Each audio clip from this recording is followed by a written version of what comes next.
St. Edward's J.J. Real, the first time I've seen you smile in about 2 hours. Yeah. It was quite an effort for your team, but congratulations on the win and your thoughts. Yeah, we knew it was going to be tough coming in. They're a really good team, and they do such a great job of taking you out of what it is that you do, and it's just unrelentless pressure for 40 minutes. And I don't know, we don't have final stats, but we all know we had 1 million turnovers. Not 1 million, but close. Close, but yeah. But the fact of the matter is like this group, we know how, like they tough enough to win at the end, and I think that's what you saw. We didn't play great. We didn't even play good, but we made free throws. We got big rebounds down the stretch, and we had people step up and make big shots. And I say all the time, you know, Sydney Thomas gets lost in the shuffle. You know, everybody wants to talk about Mel and Lexi and Cad and, you know, even Jamie and those guys. And people forget about Sydney. And I mean, how many clutch free throws did she make? Played the whole last 7 minutes with 4 fouls, and then she hits that huge three.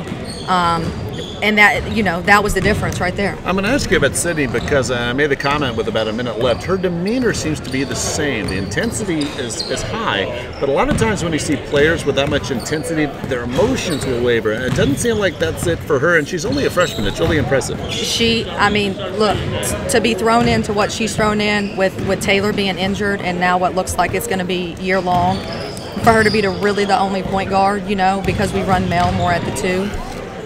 Unbelievable. I mean, absolutely unbelievable. And you're right. She's just even killed her. And, you know, the kids were making fun of her the other day in practice because they said she looks like she's angry all the time. And it's not that. She's just intense and focused on what she's doing. I thought a number of players had good individual efforts, and you just said that.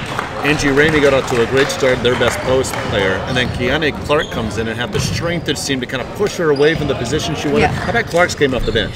You know, Key has really stepped up in the last couple weeks. The week before Christmas break, she was really good. She's just starting to come into her own and get comfortable in what it is that we're doing, seeing her place in the system.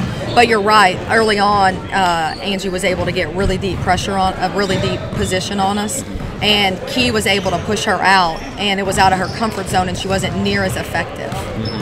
3-0 in conference play. How nice is it to get this game out of the way? You hadn't played in 2 weeks, and you mentioned to me before we came on the air, you went through 2-a-days for a few days. Looked like both teams were tired at the end, but how nice is it to at least come away with this one with a victory and now get into more of a routine you're used to? Yes, you know, we're really fortunate today. I mean, it would be nice to come away with a win regardless of, you know, the opponent, but to come in here and to be able to beat Fort Smith when we really don't handle the game plan very well and we don't take care of the ball. I mean, this was really big for our kids, and now I think they start to really feel and understand that the games are going to have flows and there's going to be ups and downs or ebbs and flows. What I say, they make fun of me because they say that's not a real term, which it is, but it is.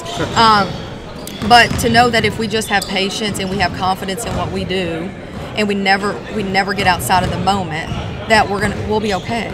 And so, you know, we got to come back and respond well Saturday against Rogers, and then, yeah, we're back in our normal routine. Well, congratulations. Big win to start the new year. Happy New Year to you. Happy New Year.